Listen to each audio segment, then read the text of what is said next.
بسم الله الرحمن الرحیم. ناظرین، تاسو ته پته ده چې خیبر پښتونخوا کې یو وارې بیا حالات ډېر په تیزۍ سره خرابېدو باندې روان دي. ملاکنډ ډویژن او په خاص توګه په سوات کې 13 ورځ چې کوم واقعات وشو او خلک چې کومې خبرې کوي بلکې دا بعضې کوم چې د کابل تحصیل بره غریزه علاقې دي هغه ځای نه دا خبرونه راځي چې کوم د ټي ټي پي عسکریت پسند دي هغوی باقاعده هلته کې ګشتونه شروع کړي دي. په بعضې علاقو کې چې دی هغوی چک پوسټونه جوړ کړي دي او د دې د وجې نه بیا 13 ورځ چې دا کومه واقعه وشوه چې کوم اټیک وشو او بیا سونه په سوهاګه ده چې تحریک طالبان هغه اکسپټ هم کړ چې دا ټارګټ کړی مونږ د امن کمیټې کوم مشر و پخوانی ادریس خان هغه چې ټارګټ کړی دی هغه شهادت د هغې پلایم په واغستله چې دا کار مونږ کړی. بل په دغه ورځ باندې بیا کوهاټ کې هم حالات خراب، دغه شانتي تیرا کې هم حالات خرابېږي، دغه وزیرستان کې. مطلب دا دی چې خیبر پښتونخوا یو وارې بیا هغه ور طرف ته چې کوم دی ښکاري چې هغې طرف ته روانه ده. حالات خراب دي، د خلکو کې یره ډېره زیاته ده. خیبر پښتونخوا خلکو بیا په خاصه توګه د قبایلي اضلاع خلکو چې کوم دي تیر اپریشنز د وجې نه ډېرې سختې تېرې کړي دي. په لکونو په تعداد کې خپل کورونه، خپل کلي، خپل محلې، خپل پټي، خپل هر څه چې کوم دی مال او دولت هغې پرېښو ډېر په بې سر و سامانۍ کې راوتي وو. ما په خیال دا اوس موقع ده چې حکومت له دې وخت کې یو سیریس اکشن پکار دی، ځکه چې ښکاري داسې چې ریاست چې دی هغه بالکل په دې باندې خاموشه دی، که هغه صوبایي حکومت دی، که هغه مرکزي حکومت دی، که هغه زموږ سکیورټي ادارې دي. څه داسې د خلکو د یرې چې کوم دي د دې لرې کولو دپاره هغه شانتې څه کېږي نه. او دا خبره کول چې دا پروپیګنډه ده، ما په خیال دا به غلطه څه کوي چې ځایي خلک د تیرانه خلکو چې کوم دی نقل مکاني شروع کړې ده. ورکزو کې علاقې چې کوم دی هغه هلته کې د خطره ده، هلته کې دا خلک راغلي خلک یې یینې، دغه شانتې په وزیرستان کې، دغه شانتې مومندو کې، دغه شانتې باجوړ کې.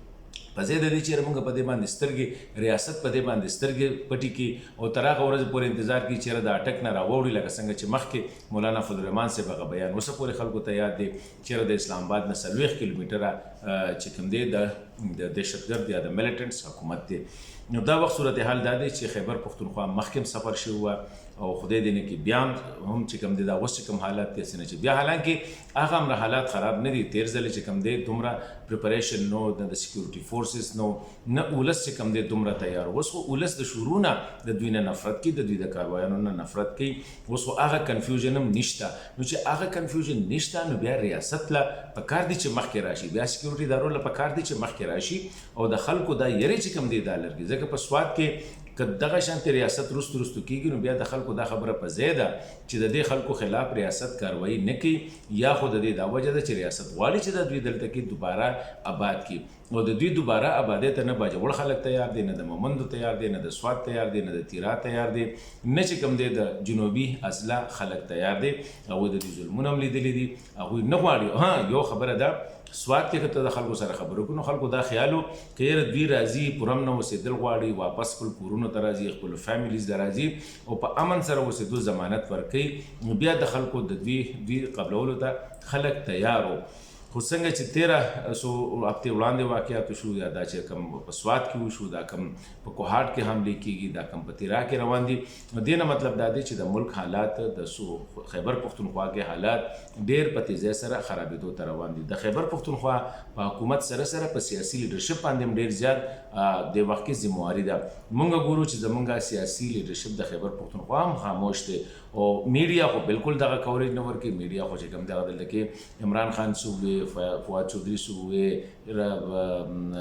مریم نواز صاحب وي یا مریم اورنګزیب صاحب وي، ټوله ورځ په دې باندې میډیا زموږ لګیا ده. دا چې کوم بنیادي مسلې دي په دې باندې نه د میډیا فوکس ده، نه د سیاسي پارټو فوکس ده، نه حکومت ته اوسه پورې احساس دی، نه زموږ داسې ښکاري چې سکیورټي ادارو کې ما هغه ارجنسي نه ښکاري. نو زه دا خبره کوم،